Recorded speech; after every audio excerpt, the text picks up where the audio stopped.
Oi pessoal, eu sou a Ju e nós temos aqui a nossa primeira convidada do canal. Essa é a Ana Martins. Ana, presente-se. Bom, eu sou a Ana Luísa, mas eu prefiro ser chamada só de Ana.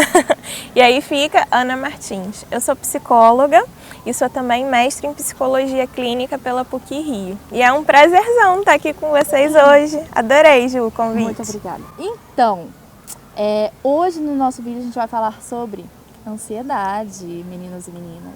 É um problema que eu lido quase que diariamente e acredito que seja um problema muito grande hoje em dia, não é, Ana?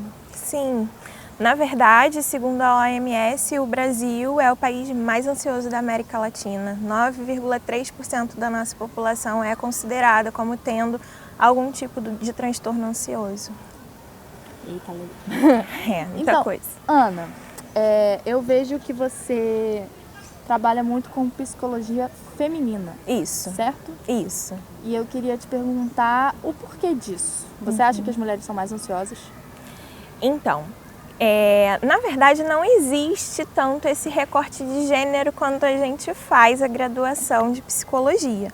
No entanto, Ju, a gente percebe que muitas vezes somos nós mulheres que somos as mais atingidas com as questões dos transtornos psicológicos.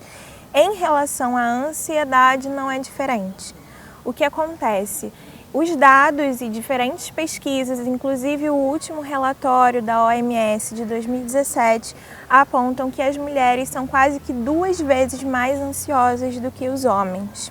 Então, não é nem só uma questão de nós profissionais acharmos ou de chegarem até nós mais pessoas do sexo feminino, mas existem muitas pesquisas que apontam para isso.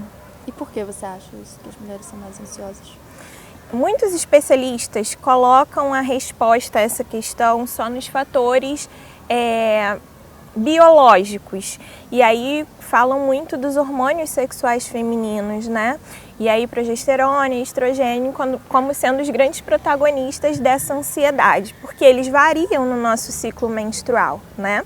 Então, muitos especialistas acabam explicando dessa forma, como que esses hormônios sendo os principais responsáveis pela nossa ansiedade. Eu tendo a acreditar que não é só isso. Eu acho que essa perspectiva faz todo sentido sim, mas eu não acho que seja o quadro completo, sabe? Eu acho que é muito importante a gente levar em consideração os aspectos psicossociais. O que isso quer dizer? O que ao nosso redor, em termos de sociedade, se relaciona com o nosso psiquismo que pode produzir um aumento da nossa ansiedade. E aí, se a gente parar para pensar que 1 em cada 5 mulheres vai ser estuprada ao longo da vida, segundo os dados também da OMS, a gente começa a entender de onde é que começa a vir essa ansiedade. Então, eu tendo a acreditar que a ansiedade é muito maior em nós mulheres porque nós vivemos em constante estado de alerta, seja por um medo de um estupro, seja por um medo de uma violência ou de um assédio de diferentes formas no trabalho, nos transportes, na rua, seja pelos múltiplos papéis que nós somos levadas a executar na sociedade. Enfim, e outro fator também muito importante nisso, quando nós mulheres tentamos procurar ajuda psicológica, nós também somos as mais desencorajadas. Porque o que mais a gente escuta é, isso é bobeira, isso é frescura, ou então é histeria, você está sendo histérica, quando na verdade a gente precisa sim muitas vezes de ajuda para lidar com esses sintomas. E além de ter todos esses papéis para fazer, ainda por cima a gente tem que fazer tudo isso muito bem e lindas. Com a maquiagem perfeita, com a pele linda, com a pele bonita, magras, exatamente, com a unha feita, com os cabelos esvoaçantes e sedosos, tudo isso ainda por cima lindas. O mito da beleza, né? Então, Ana, quando a gente fala de ansiedade, a gente está falando de um transtorno, certo? Transtorno de ansiedade. E quais são as diferenças de realmente um transtorno de ansiedade e uma ansiedade comum na nossa vida? Quando a gente fala de ansiedade, Ju, na verdade, a gente está falando de alguns transtornos. Existem pelo menos 5, que são os mais famosos e os que mais aparecem na psicopatologia, que é o transtorno do pânico, o transtorno de ansiedade generalizada, o transtorno do estresse pós-traumático, o transtorno obsessivo-compulsivo e a fobia social. Então, quando você me pergunta qual a diferença, né, de uma ansiedade normal e de uma ansiedade que caracteriza um transtorno, acho que a principal coisa que a gente precisa prestar atenção é o seguinte: essa ansiedade, ela me paralisa ou ela me impulsiona para a ação? Porque a ansiedade é aquilo que nos leva a agir. Quando a gente tem um nível de ansiedade saudável, a gente se prepara para aquele desafio que está diante de nós, para aquela situação que está gerando essa ansiedade. Então, por exemplo, para vir para cá e te dar essa entrevista, eu senti a ansiedade subir, mas ela não me paralisou. Ela fez com que eu me preparasse e me sentisse mais segura para estar aqui falando com você. Isso é um sinal de uma ansiedade saudável.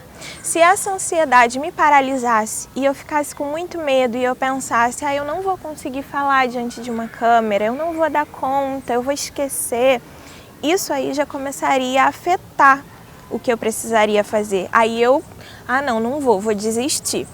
Quando a ansiedade ela começa a afetar as atividades que a gente tem que fazer no nosso dia a dia, aí já é hora de a luzinha de alerta começar a piscar. Um outro ponto também que mostra o quanto que a ansiedade pode ser saudável ou patológica é o fato de a ansiedade normal ter um fundinho de verdade, né? Existe uma situação ali que geralmente causa mesmo uma ansiedade em mim, em você, em qualquer pessoa. Quando a ansiedade começa a ficar muito fantasiosa e a gente começa a ficar muito no e se acontecer tal coisa, e se eu não der conta, e se, também é um sinalzinho de que começa a ficar patológica. Esqueci de gente, a culpa. Quando a ansiedade é patológica, ela gera culpa na gente. A gente começa a se sentir um peso, sabe? E aí a gente fica mal por ser um peso, a gente começa a se sentir culpada porque a gente está gerando um peso para as outras pessoas, ou porque a gente não está conseguindo exercer aquilo que a gente precisa, porque a gente não está conseguindo fazer as atividades do dia a dia. E a ansiedade normal, ela não gera culpa, ela gera autorresponsabilidade. Uma coisa que eu queria te perguntar, de acordo com a sua psicologia e também com suas crenças pessoais, de onde vem essa melhora da ansiedade? Onde que eu posso encontrá-la? Então, além dos tratamentos psicoterápicos, que é sempre uma indicação super importante para quem está com um sintoma de ansiedade mais aflorado, eu acho que exercícios de respiração podem fazer grandes milagres por nós. Na verdade, as técnicas diferentes de meditação, elas podem nos ajudar a nos manter no presente. Então, quando a gente começa a respirar de uma forma mais profunda, prestando atenção no nosso corpo, como que o nosso corpo responde a esse estímulo, isso tudo vai fazendo com que a nossa mente volte para o agora. E quanto mais no agora nós estivermos, mais distantes da ansiedade. Porque a ansiedade, na verdade, ela acontece quando a nossa mente está lá preocupada com o futuro. O que é que vai acontecer, os e se's que a gente falou agora há pouco. Então, quanto mais a gente conseguir ficar no agora, melhor. Eu acredito muito profundamente que a ansiedade ela sempre tem algo para nos ensinar, Ju. Todo sintoma que aparece pra gente não é uma entidade psicológica que vem do nada, né? É algo em nós que que é saudável, mas que está alterado e que quer nos ensinar alguma coisa, que quer transmitir alguma coisa pra gente. Então, o mais próximo de uma cura que a gente pode alcançar vem a partir do momento que a gente aprende a dar ouvidos para esse sintoma e acolher a nossa sombra. Vem cá, senta comigo, ansiedade. O que você quer me ensinar? Vai, eu tô aqui para entender, tô aqui para te ouvir. Eu sei que no momento da crise isso pode parecer super difícil de fazer, mas é um exercício. Se a cada dia você um pouquinho mais parar e sentar com a sua ansiedade, aos pouquinhos você vai ouvindo e aprendendo. Né? Exatamente. E você tem algum exercício básico assim que você possa passar pra gente? Tenho sim. Eu tenho um exercício, vou até virar aqui pra vocês. Eu tenho um exercício que me ajuda muito quando eu sinto que a ansiedade está subindo. Vou tirar o óculos aqui para ensinar para vocês. A gente vai usar o polegar e o dedo anelar. Aí a gente Eu posso fazer com essa mão aqui? Pode, claro. Isso. Aí a gente vai prender o polegar em uma narina e vai inspirar profundamente. Prendeu a respiração, pega o anelar, tapa outra narina e solta o polegar. E solta a respiração também. Vamos de novo para ver se a gente aprendeu? Polegar em uma narina, respira profundamente pela outra. Segurou, anelar na outra narina, soltou o polegar e soltou a respiração. Sempre que você sentir a ansiedade subir, você pode aplicar. Que aí você Já transcendi aqui. Você vai começar a sentir que vai tranquilizando a sua mente, que você vai ficando um pouquinho mais no presente. Essa técnica eu acho espetacular. E realmente funciona, gente. Ela me passou isso aqui um tempinho antes. Eu já apliquei vários momentos assim. Meu Deus, eu vou surtar. Dá uma inspirada que funciona. Ajuda. Gente, teve uma mudada da luz aí, porque a minha bateria acabou. A gente teve que botar pra carregar e a luz tá indo embora. Mas eu quero fazer a minha última pergunta para Ana. Diga. Ana, então, a gente está falando aqui sobre ansiedade e tentar entendê-la melhor e evoluir para a gente chegar em um lugar com menos medo, com menos limitações e tudo mais. E eu queria perguntar para você, obviamente você não é um Buda, uma pessoa plena, mas que você está nesse caminho, né, de autoconhecimento, autoevolução, e eu queria que você me dissesse o que você acha que é esse lugar, que quando a gente atravessa todos esses medos, todas essas limitações, o que é esse lugar para você? Gostei da pergunta. Muito obrigada. Profunda. Eu acho que a grande tentação é a gente dizer que esse lugar é o lugar onde não tem medo, onde não tem ansiedade, onde não tem mal, e eu acho que não é isso.